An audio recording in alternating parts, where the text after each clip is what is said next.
Hey guys. So this video is by a request of somebody who wanted to know how I clean the front sprocket. I don't clean the front sprocket often. I will clean it every third time I clean my chain, but for the most part, I usually don't clean it. And the reason being is it's kind of a pain in the neck. One, removing the cover, it's a pain.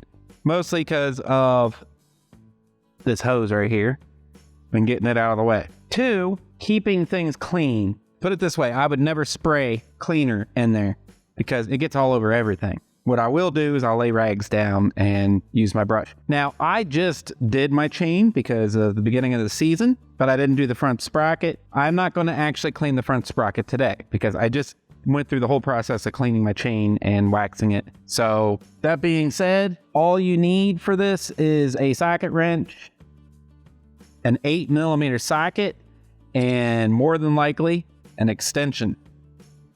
So let's go ahead and get started.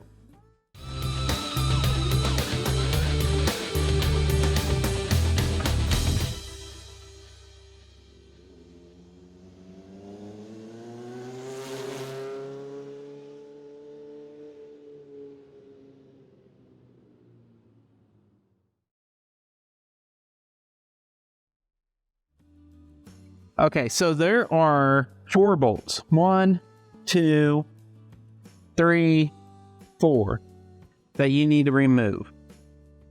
And I am actually going to start with the hard one because you got to move all these lines out of the way to get to it. You can't get a wrench in there. And be careful of the lines. You don't want to ruin any of them. Work it in. They aren't in tight, so you just want to loosen it out. You may want to have a magnetic bolt retrieval tool handy, just in case you drop one somewhere.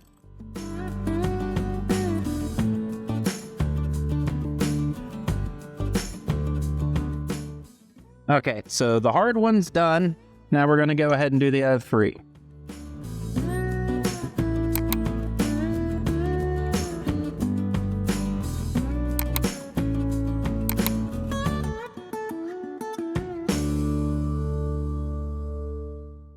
And you're going to have to actually wiggle it around all these cables here.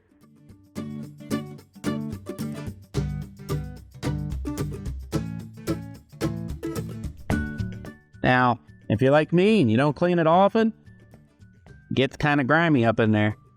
So now that we have it off, what I will do is I'll take some paper towels, jam them down here.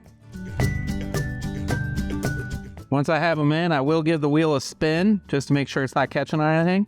If you have a grunge brush, you can't really fit it in here. At least I've never been able to. So I just take this end and I saturate it with cleaner and I just run it around and try not to get the bristles caught. Okay. So once you do that and you get it all cleaned up as best as possible, you might want to get some other brushes, try to get it clean. So once that's done, you will want to rinse all the cleaner off because if you don't, as you reapply the oil or wax or whatever you use for your chain, it's going to take it off. So rinse off all the cleaner, remove your rags, and then you're going to want to put the cover back on. Now there are no torque specs, and of course if you want to, go ahead and clean the cover and the chain guide and everything in there. You're going to want to feed it around the cables, make sure you don't pinch any.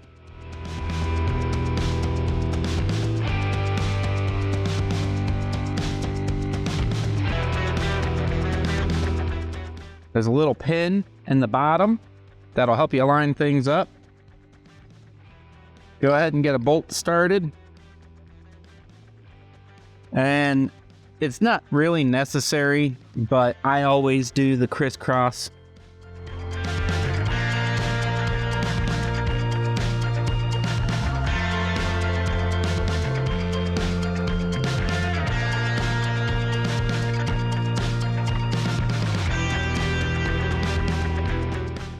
And tighten it down, but remember, they weren't in that tight, so don't over tighten these. Once done, get all your lines back where they belong and make sure nothing's pinched. That's all there is to it. It's not a horrible process, but it's definitely not the quickest, and those lines are pretty much the worst part of the whole thing. Hope this answers your question to the person who posted asking me to do this. If you have any other questions, please let me know. Stay safe out there, guys. Keep the rubber side down. Thanks for watching. If you have any questions, please feel free to leave them in the comment section below. I will try and answer everyone's questions as soon as possible. If there's anything you would like to see, any tips, tricks, techniques, anything at all motorcycle related, please let me know. I do these videos for you, so anything that you would like to see, I am more than happy to do it. If you like this video, please click that thumbs up button. And if you haven't already, please subscribe and click the bell to notify you whenever a new video drops. Thank you again. Ride safe and keep the rubber side down.